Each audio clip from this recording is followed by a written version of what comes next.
اور اوقاس کے میلے میں یہ لوگ جتھے بنا کر اور گروپ بنا کر بیٹھا کرتے تھے اور یہ اشعار، یہ پوئٹریز اور یہ نظمیں پڑھا کرتے تھے، اور انہی بڑائیوں کے چکر میں ان کے آپس میں کبھی کبھی زبردست لڑائیاں بھی ہو جاتی تھی۔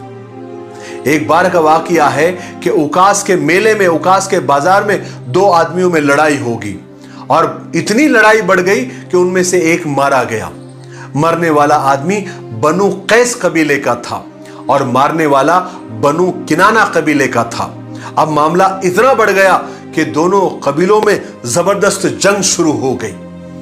مکہ والوں میں اتنی جہالت تھی اور آس پاس کے قبیلوں میں بھی اتنی جہالت تھی کہ ذرا ذرا سی بات پر سالوں جنگ ہوا کرتی تھی۔ حالانکہ یہ جنگ اردو کیلنڈر کے ذی قعدہ کے مہینے میں ہوئی، حالانکہ مکہ والے لاکھ جاہل سہی، ان پڑھ سہی، گنہگار سہی، گوار سہی، لیکن 4 مہینے ان کے نزدیک بہت احترام والے تھے۔ ذی قعدہ، ذی الحجہ، محرم اور رجب، ان مہینوں میں ان کے نزدیک جنگ بالکل حرام تھی۔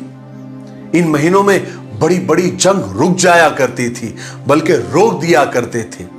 لیکن اس جنگ میں ان دونوں قبیلوں کو، بنو قیس اور بنو کنانہ کو، اتنا جوش آ گیا کہ انہوں نے اس محترم مہینے کا بھی خیال نہیں رکھا، جس سے سارے عربوں کو اور مکہ والوں کو بہت دکھ ہوا۔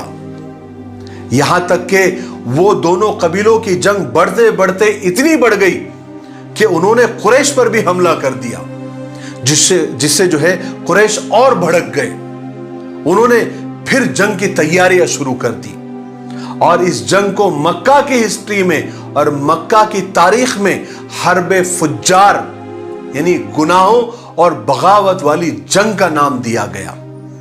اس وقت حضور پاک صلی اللہ علیہ وسلم بھی جوان ہو چکے تھے،